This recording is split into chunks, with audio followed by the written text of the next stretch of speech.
চীনের বন্দর শহর তিয়ানজিনে 2025 সালের এসিও সামিটে ভারতের প্রধানমন্ত্রীর ভাষণে উঠে এলো সন্ত্রাসবাদ প্রসঙ্গ। 22 এপ্রিল পেহেলগামে জিহাদি হামলার প্রসঙ্গ তুলে ধরে মোদি বলেন, এই হামলা শুধু ভারতের উপর হামলা ছিল না, এটা ছিল গোটা বিশ্বের মানবতার উপর হামলা। এরপরই প্রধানমন্ত্রী মোদি নাম না করে নিশানা করেন পাক প্রধানমন্ত্রী শাহবাজ শরীফকে। মোদি বলেন, কিছু দেশ এই সন্ত্রাসবাদকে সমর্থন করে চলেছে, আমরা কি তা মানব? এরপর মোদি নিজেই বলেন, কোনো অবস্থাতেই সন্ত্রাসবাদকে মেনে নেওয়া সম্ভব নয়। নাম না করলেও মোদির নিশানায় পাক প্রধানমন্ত্রী শাহবাজ শরীফ ছিলেন, এমনটাই মনে করছেন বিশেষজ্ঞরা। মোদি বলেন, পেহেলগাম হামলার পর সন্ত্রাসবাদের বিরুদ্ধে ভারতের পদক্ষেপকে যারা সমর্থন করেছিলেন তাদের প্রতি কৃতজ্ঞতা জানাই। 25তম সাংহাই কোঅপারেশন সামিটে বক্তব্য রাখতে গিয়ে প্রধানমন্ত্রী মোদি বলেন, ভারত বিগত 4 দশক ধরে সন্ত্রাসবাদের আঘাত সহ্য করে আসছে। সম্প্রতি পেহেলগামে আমরা সন্ত্রাসবাদের সবথেকে ঘৃণ্য রূপ দেখেছি। আমাদের সন্তানদের হারিয়েছি, অনাথ হয়ে গিয়েছে অনেকে। যারা এই লড়াইয়ে কঠিন সময়ে নয়াদিল্লির পাশে দাঁড়িয়েছে তাদের ধন্যবাদ। তিনি আরো বলেন, আমাদের স্পষ্টভাবে বলতে হবে যে সন্ত্রাসবাদে কোনো দ্বিচারিতা গ্রহণ করা হবে না। এই হামলা প্রতিটি দেশ এবং প্রতিটি মানুষ যারা মানবতায় বিশ্বাস করে তাদের জন্য খোলা চ্যালেঞ্জ ছিল। এই ধরনের পরিস্থিতিতে এই প্রশ্ন ওঠা স্বাভাবিক যে কোনো দেশের সন্ত্রাসবাদে খোলা সমর্থন কি গ্রহণযোগ্য? আমরা যে কোনো ধরনের যে কোনো বর্ণের সন্ত্রাসবাদের বিরোধিতা করতে চাই বা করতে হবে, এটা মানবতার প্রতি আমাদের দায়িত্ব। এসিওর সামিটে নরেন্দ্র মোদী ঠিক কি বলেছেন এই সন্ত্রাসবাদের বিরোধিতায়, শুনুন। आवाज उठाई, इसमें मेरे समर्थन के लिए मैं आभार व्यक्त करता हूं। एक्सेलेंसी, भारत पिछले 4 दशकों से निर्मम आतंकवाद का दंश झेल रहा है। कितनी ही माताओं ने अपने बच्चे खोए और कितने बच्चे अनाथ हुए। हाल ही में हमने पहलगाम में टेररिज्म का बहुत ही घिनौना रूप देखा। इस दुख की घड़ी में जो मित्र देश हमारे साथ खड़े रहे, मैं उनका आभार व्यक्त करता हूं। यह हमला केवल भारत की अंतरात्मा पर ही आघात नहीं, यह मानवता में विश्वास रखने वाले हर देश, हर व्यक्ति को खुली चुनौती थी। ऐसे में प्रश्न उठना स्वाभाविक है, क्या कुछ देशों द्वारा आतंकवाद का खुलेआम समर्थन हमें स्वीकार्य हो सकता है? एक्सेलेंसी, हमें स्पष्ट रूप से और एक स्वर में कहना होगा कि आतंकवाद पर कोई भी डबल स्टैंडर्ड स्वीकार्य नहीं हुई। हमें मिलकर आतंकवाद का हर रंग में, हर रूप में विरोध करना है। ये मानवता के प्रति हमारा दायित्व है।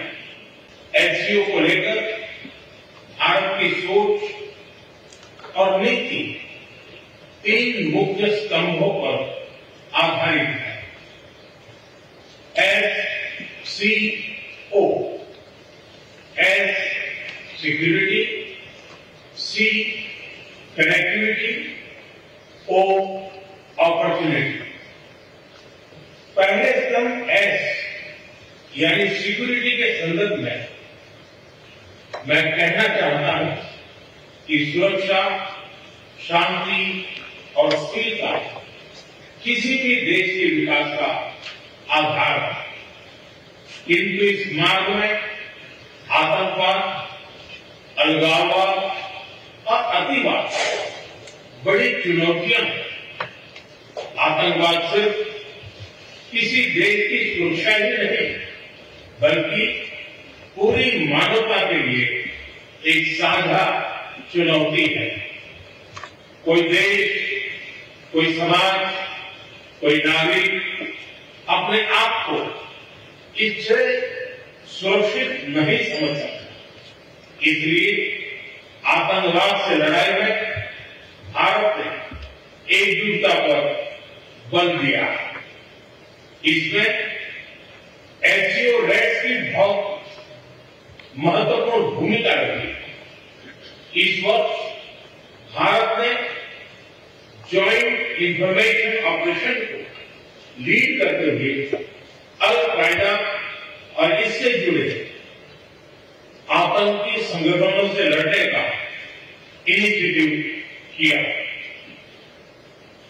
हमने रेडिकलाइजेशन के विरुद्ध समन्वय बढ़ाने और मिलकर कदम उठाने का भी प्रस्ताव रखा। टेरर फाइनेंसिंग के खिलाफ आवाज उठाई। इसमें मेरे समर्थन के लिए मैं आभार व्यक्त करता हूं। एक्सेलेंसी, भारत पिछले 4 दशकों से निर्मम आतंकवाद का दंश झेल रहा है। कितनी ही माताओं ने अपने बच्चे खोए और कितने बच्चे अनाथ हुए। প্রসঙ্গত মোদি যখন সন্ত্রাসবাদের প্রসঙ্গে এই কড়া মন্তব্য করছেন তখন সেখানেই বসেছিলেন পাক প্রধানমন্ত্রী শাহবাজ শরীফ। চুপ করে শোনা ছাড়া আর কিছুই করার ছিল না তার। সন্ত্রাসবাদ মোকাবিলায় ভারত কি কি পদক্ষেপ করেছে সে প্রসঙ্গে বলতে গিয়ে মোদি বলেন, এসিওর রিজিওনাল অ্যান্টি টেররিস্ট স্ট্রাকচারের অধীনে আল কায়দা সহ বিভিন্ন জনগোষ্ঠীর বিরুদ্ধে সন্ত্রাস দমন অভিযান চালাচ্ছে ভারত।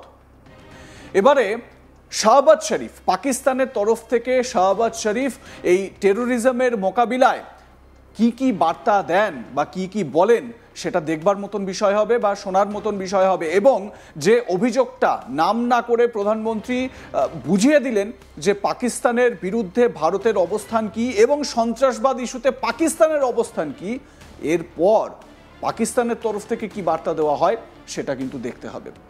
এবং অবশ্যই এই জায়গা থেকে এটা গুরুত্বপূর্ণ যে এই এসসিও সামিট অন্যান্য বারের এসসিও সামিটের থেকে কিন্তু যথেষ্ট গুরুত্বপূর্ণ এবং আলাদা। তার কারণ আমেরিকার যে ট্যারিফ ঘা বা ট্যারিফের যে ঠেলা, সেই ট্যারিফের ঠেলা থেকে বাঁচার জন্য বা ট্যারিফকে পাত্তা না দেওয়ার জন্য ভারত, রাশিয়া এবং চীন এই ত্রিশক্তির একত্রিত হওয়া খুব গুরুত্বপূর্ণ একটা বিষয়। বিশ্ব মানচিত্রে বা বিশ্ব কূটনীতিতে এটা একটা বড় প্রভাব ফেলতে পারে। এবং বিশেষজ্ঞরা, কূটনৈতিক বিশেষজ্ঞ, আন্তর্জাতিক সম্পর্ক বিশেষজ্ঞরা তারা এটাও মনে করছেন যে এই এসসিও 2025-এর এই সামিট থেকেই আগামী দিনের যে ওয়ার্ল্ড অর্ডার চেঞ্জ হতে চলেছে সেটা কিন্তু পরিষ্কারভাবে বলা যায়। আমেরিকার যে একচ্ছত্রাধিপত্য সেটা থাকছে না, দাদাগিরি চলছে না, সেটা কিন্তু এই এসসিওর মঞ্চ থেকেই স্পষ্ট হয়ে যাবে। আপনাদের মতামত কি জানাতে ভুলবেন না। দেখতে থাকুন আজ তাক বাংলা, সাবস্ক্রাইব করুন আমাদের ইউটিউব চ্যানেলটি, বেল আইকন প্রেস করুন নোটিফিকেশন পেতে।